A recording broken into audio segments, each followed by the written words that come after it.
Hello, and thanks for joining us. Today, we are going to hear a little bit from one of our partner church pastors, Jeff Patterson. He's going to be sharing a little bit about the history of our LoveINC affiliate here in Clackamas County. So Stuart and I were really excited to get to have this conversation with him, ask some questions, learn some more, and share with you about our LoveINC of Clackamas County. So don't forget to like this video and subscribe to our channel and leave a comment down below if you have any questions or thoughts or things like that if you want to engage with us. And without further ado, we'll go ahead and get started. So Jeff, thanks for being here with us today. It's great to be here. Thanks for inviting me in. Yeah. Great having you.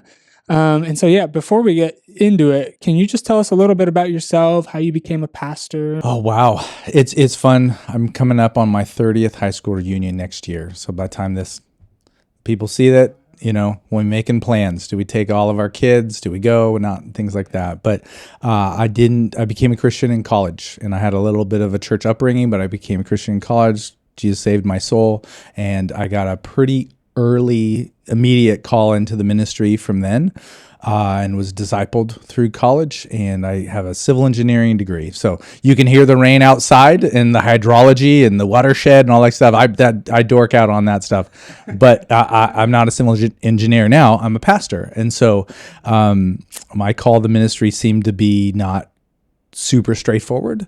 I worked in construction and a little bit of engineering and went to seminary, and my wife and I, Kari, have been a team, and we, through multiple ministries, ended up here in Oregon City 13 years ago. So this has been basically our kids, most of their upbringing has been like right here in the heart of Clackamas County. Yeah. Wow, that's great. Well, yeah, that's definitely, I didn't know you were a civil engineer. Like, that's really neat. And just how God brought you into ministry, even after going through all that other schooling and work field. That's great. Thanks for sharing that. Yeah. So first, to get started, I guess, how long have you known about LoveINC, right? We're a national movement, but obviously we're also here based in Clackamas County. So how long have you known about LoveINC, about this model of ministry? So I know I had heard the name LoveINC previously of a ministry and a place for resources in another county where we lived, but it was right here, actually across the alley, across the way. Our church was meeting there, and the director at the time, Joan Jones, walked over and met my wife Kari and I on, I think it was a Sunday, like just in the afternoon, like, I want to meet you, and we just sparked off, just struck a note, and we just sat over coffee and we just talked, and I just learned, what is this ministry? And she was trying to describe that it isn't that we send people in need to her and to the team, but rather we get to be part of this, like we're incorporated together in this. And so I love that. I loved that idea. And so she was obviously connected. The ministry is connected to lots of churches, and we weren't connected to all of the other churches. And so what was neat is that we have this monthly, and we're still doing it, these monthly ministry meetings of the church in Oregon City, or as we affectionately call it, the Original City Collective, where we meet together once a month. And it used to be that it was kind of like a Chamber of Commerce meeting where, the different ministries share what was going on. And more recently we said, like, let's make that more relational, because we think that's how ministry flows, is through relationships. And allowing is like, we want other people to get in on this. So I love seeing you two at those monthly meetings, which is really neat, because it's more than, hey, here's a need. Can you meet the need? But getting to know basically the fabric of the different congregations, especially the leaders there. So that was more than a dozen years ago. I don't know if I mentioned that. And so my kids were very young, and we were in a different, stage of life at that point. But it's been really neat to see how the ministry's grown just across the alley. Yeah. Yeah. So what really, like, when Joan came across the alley, right, and spoke with you and shared about LoveINC and sat down with you and Kari, for you as a pastor, what really drew you into like wanting to be connected to that? And then in addition to that, what drew like your church as a whole into wanting that connection too, right? Because you're obviously the pastor, but you need to convince kind of all these other people that, hey, this is what we should be involved with. What was that process like for you? As part of kind of our DNA or our culture, is we wanted to constantly be in connection with, in community with people who are on the margins of society. And you can't just say you want to do that. you have to like be there. So it's a wish dream unless it's an actual intentional practice. And so that was what my wife and I were doing. Like, hey, Lord, who do you want to bring into our lives? But then we realized that we didn't want to be a one-stop shop, or it would not be healthy for those people to be a one-stop, like, hey, we're going to meet all of your needs. Right. And so the first thing was like sending people over to like get their, hygiene products or things that they needed. And then now connected to maybe if they were in a disparate situation, parenting, like, okay, here's some parenting resources. Here's some people to walk with you through this that aren't just us. I like the situation of we're right here in the heart of Clackamas County, and we did that on purpose because like this is where the flow of people are. Like there's just a lot of people come in and out of here for commerce, for court stuff, for county things, right? The bus line right here, we'll probably hear it go past. And so we're right in the center of it, but we realized like we couldn't be the hub of all the things as a small church. And what was neat is that all these other churches, these leaders all knew this ministry as well. And I didn't know all these other church leaders. So I was like, oh, will you introduce me to all these other people? We're not in competition with each other. We're in completion with each other.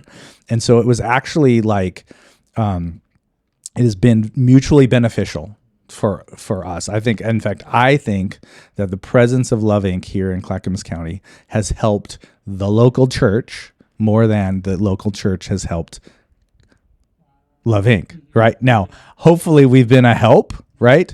But we have like, even for example, just think it through here. I'd think of a blog, would be wandering a little bit here.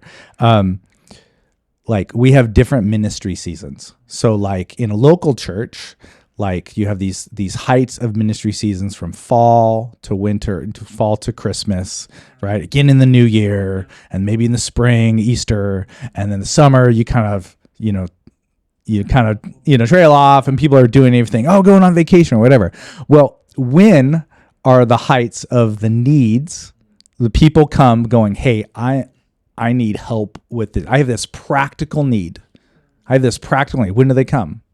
Right? Not during those times. It's the other times, right? We're like, it's the middle of winter. We don't know how we're going to pay our heating bill, or maybe we're on the cusp of getting kicked out here, and so I think it's helped bridge the gap of the ministry season, and helped us be a little bit more holistically aware of what's going on. So that's really good, and I appreciate that a lot too, because when we receive our phone calls, we receive hundreds of phone calls each week, and when I was on staff at a church, we didn't get phone calls like that. And so to have that unique position to receive the phone calls and then disperse those requests out to the church network is really important to us. And to have those healthy relationships with our church partners, to be able to know that the individuals that are making those requests and that we're sending them are very healthy churches as well. And so my curiosity is, so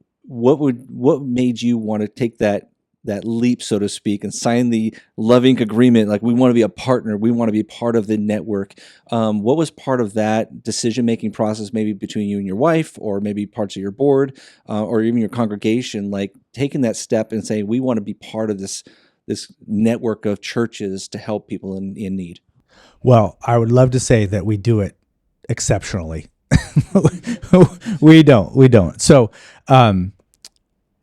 part of these ministry opportunities is to say, this actually would be good for us. Not just, this is a good thing to do, right? There's lots of good things to do. We hope the good things that we do will be good for other people. That's why we do them for them. But recognizing that actually this is good for us as well. It's easy to write the check, whether once a year or now we do every month. Hopefully there's a sustaining, we're building this infrastructure so that this ministry is always here, right? The needs come and go, but the people who can do this are sustained. But we realize like we need this. Right. And so what I would like to ask you, if I could ask a question, what is it about, let's say, a small or medium church that could get involved in LoveINC, more involved in LoveINC? What is it about it that they could bring to you? There's obviously money. There's a little bit of time. what would be the most needful thing that we could bring to your ministry or to help? I think that's a really good question, and I think the challenge in answering that, because LoveINC exists at the will of the church, and so we are an extension of those various churches in partnership together with us. And so I think the largest piece is just be available for people in the community. A lot of the phone calls we receive in our connection center, and a lot of the things that we do, the majority of them are not. It's not the stuff that they actually. I mean, some of them they do need. Like, we're not going to have someone sleep on the floor when we can provide a bed, right? But what they really need is relationships, and that's one of the greatest, most beautiful things that the church can provide is relationships to broken people. And we've seen that time and time again, both from our call center downstairs here in our building, but in our Healthy Habits program on Thursday nights, is that it's the relationships that has actually been the turning point for people in their lives. So, and because you asked the question, I'll keep answering. But we have an individual that we're serving right now. She was alone. She lives by herself in her home, and she has a multiple of challenges in her home, from dry rot to a leaking sunroof. I mean, just a lot of challenges. And it's great that we can send a church or we can send a team in there to go fix all those things. But the relationship is actually what she really needs to thrive and to move forward. And that's what the church provides. So she is now attending our classes. She's now attending. She's visited a few churches in the area to kind of test out. But her relationship with church members is what's going to help her succeed in the future. So relationships. So yeah, as a 501c3 nonprofit, yeah, we need the money. Yeah, we need the volunteers. Yeah, we have a lot of those operational type things. But really, what the community needs is your church members. Yeah. And the thing that struck me too about this individual you're sharing about is she has those needs and needs that support with her living space, but those didn't come out until she had been in our classes for some time. So that only came with the relationship that we had with her.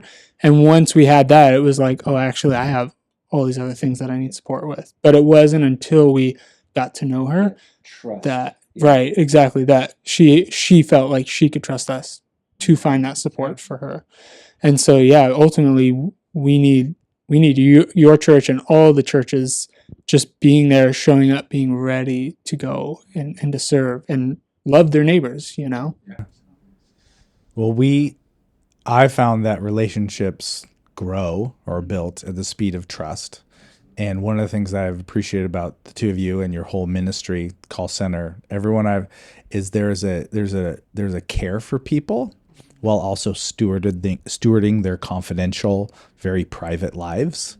And so I've always encountered they know what's going on and they're not just leaking out information to show the need. Like, they're going to care for this person through and make sure that if you're connecting to another ministry or a church or people, that these are the best people who are going to come help you because they care for you, not just they can do the stuff, they can fix the rot, right? A contractor might be able to do that with money, but a person who's really going to be there with someone is invaluable. That's the greatest resource.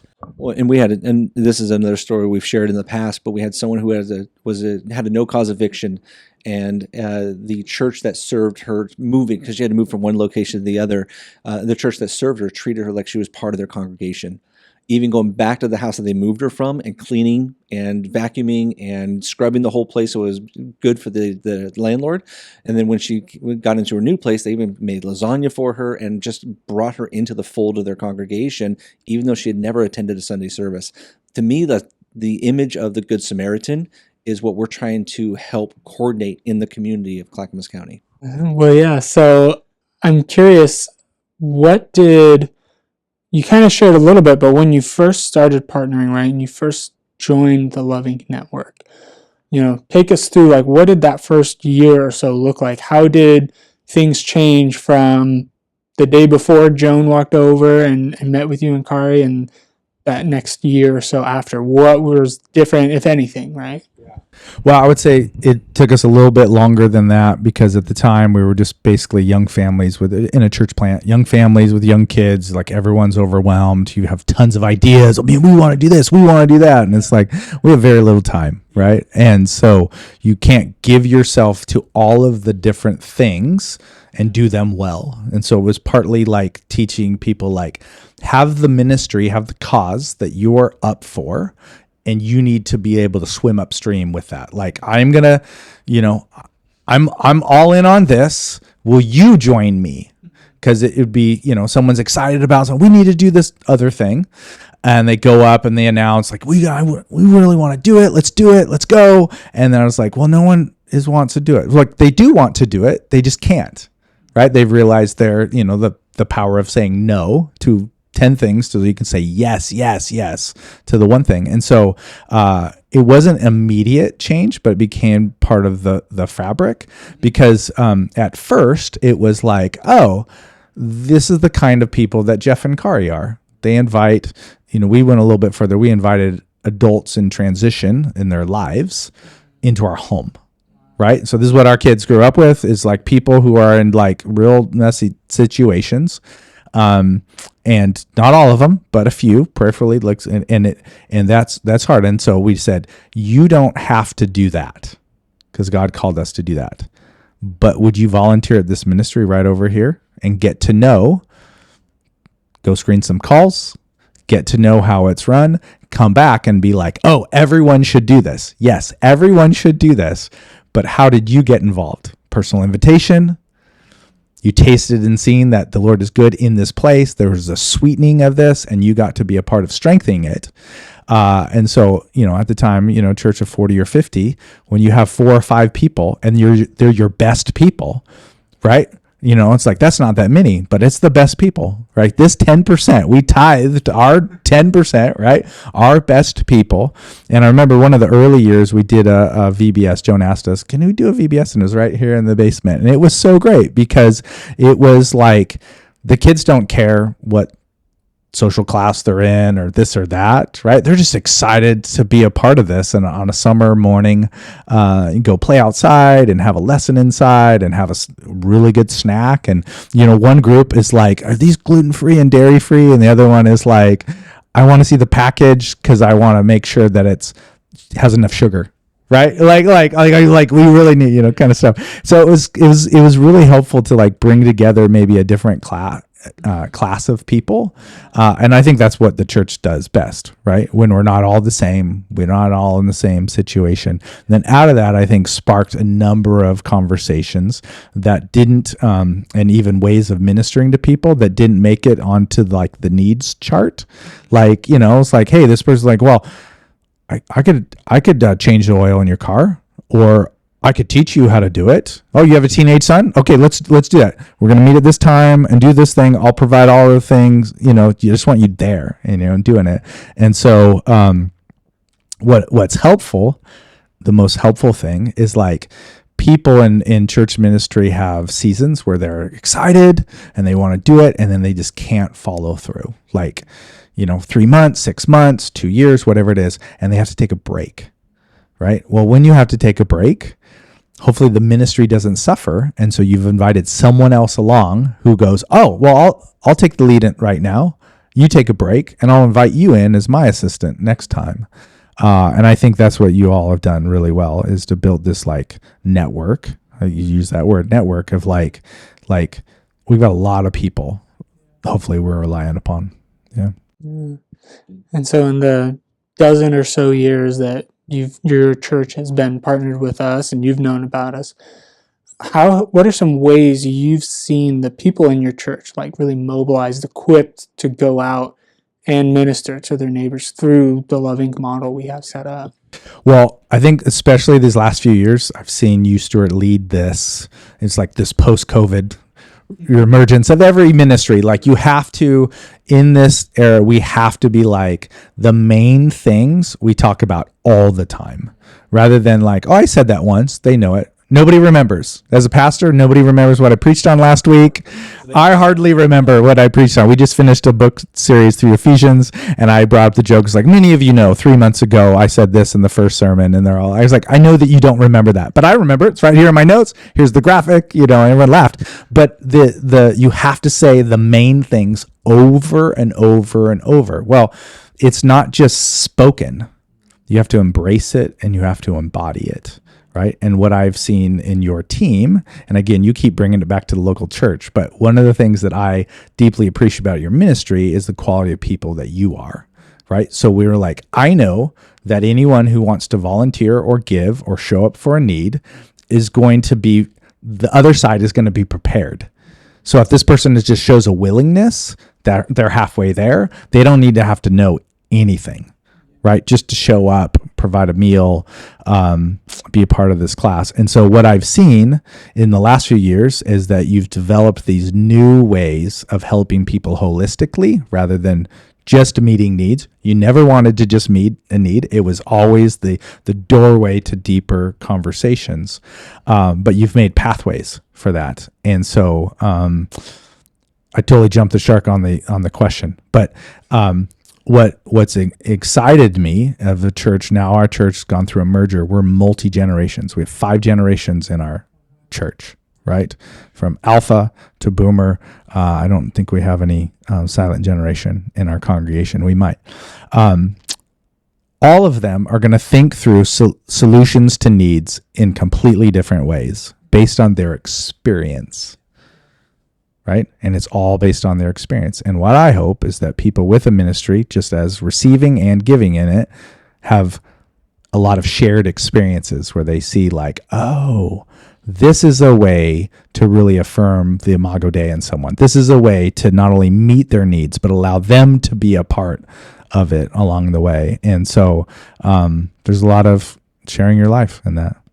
And I think in that space of what Jesus left behind for the world, as we know, it is the church. And I think in that area where I know when I was at a church not too long ago, it was a challenge to figure out how do we serve those in need, because a lot of them are not coming to the church and knocking on our doors in a lot of ways. And if they do, it's because they want one specific thing met.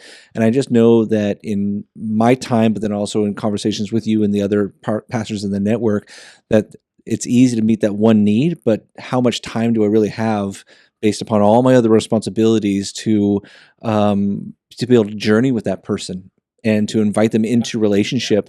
And I think that, to me, what I've found the most helpful to understand is that there will be a consistency of journeying to get not LoveINC, but the church members through the LoveINC model to journey with people. I feel like that. My hope is that would be helpful to you, the pastor, to relieve some of that, because you are a very generous person with your time and your household and your family. But like you just mentioned, you brought people into your own home. There's a lot of generosity in that and a lot of vulnerability as well. And so I think in that space, we can all learn from one another what hospitality and what generosity of time and being vulnerable all could look like. And my hope is that there's a lot of people out there with needs, and there's a lot of people out there with different areas that they can serve. And the hope is that we, through the LoveINC model, we'll be able to coordinate and make those connections between. And so I think the hope would be, my question would be, is at what level do you feel as maybe the pastor and leader of your church and other pastors, where do you see where you can be, you as the pastor are the most equipped to serve, and what would you require or request of your congregations to be in the community and serving, and then how can LoveINC help you match that up?